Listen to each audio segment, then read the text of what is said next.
پاش ڕاگەیاندنی ئەنجامی هەڵبژاردنەکانی سینیسان بۆ پەرلەمانی عێراق لستی کوردی لە سەرپارێزگای سەلاحەدین نەیتوانی کورسیەک بەدەست بهێنێت. لە ئێستاشدا هەندێک لایەن پڕوپاگەندەی چاوەشەکاریان بۆ لێکداوەتەوە لە میدیاکانیانەوە. ئەمەش نیگەرانی لای ڕۆشنبیران و هاوڵاتیانی خورماتوو دروست کردووە. کۆمەڵێک لایەن لە ئەم جارە لە شارەمانە بەشداری پرۆسی هەڵبژاردیان نەکرد و لە لیستەکە و دوو لایەنگر و دۆستەکانیان نەهاتن بۆ هەڵبژاردن. جایەوەشە چوون لە شوێنەکان بردیان کاری کیانی سیاسی ئەوانەیان پێیان کرد لە پرۆسی هەڵبژاردن دووریانیان خستەوە نەیانتوانن دەنگ بێن. بۆیە کە پروپاگەندەی ئەوە شەکەن گوایە نوێنەری لیستی هاوپەیمانی و پێکۆژیان لە شاری خورماتووە لاوازە بەڵام بەداخەوە نیە. ئێمە وەکو کوردی ئەم شارە وەکو کوردی شاری خورماتوو یەکەم جار ئێمە زۆر نیگەرانین کە ڕێژەمان نەگەیشتە کورسیەک. بەڵام ئەم نیگەرانی ئێمە ئەگەر پوخت بکەینەوە ئەوە ئەگەیەنێت کە ئەم شارە ئێمە نەیاری زۆرە لە لایەنە قەومێکەوە مەبەستمانە نەیاری زۆرە. ئەم نارێ وای لێمان کردو ئێمە زیاتر یەک بگرین، بەڵام کە یەکمانیش نەگردەوە ئەو کاندیدا وا هەڵبژێرنا بوو.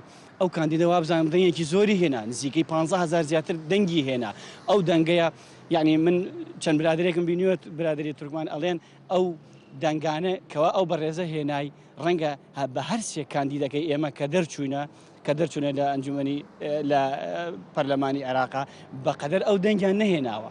ئومێدمان ئەکرد کە بگەینە ئاستێک کە کورسیەک بەدەست بێنین، بەڵام دوای ئاشکرابوونی ئەنجامی هەڵبژاردنەکان دەرکەوت ئێمە بەهۆی چەندین هۆکارەوە نەمانتوانی کورسیەک بەدەست بێنین. بەداخەوە هەندێک لە هۆکارەکان ذاتی بوون لە لای خودی هێزە سیاسی کوردستانەکان و هەندێکشی کە مەوزوعی بوون لە دەرەوەی دەسڵات و ئیرادەی کورد بوو لەبەرەوەی لایەنی شێوەتانی خۆتان نەزان ڕێژەی کورد لە ئاستی پارێزگای سەلاحەدینە ناگات لە 5. ئەمەش ڕێژەیەکی کەمە بەراورد بە عەرەب، بۆیە بە ئاسانی بەدەستێنانی کورسی قورسە.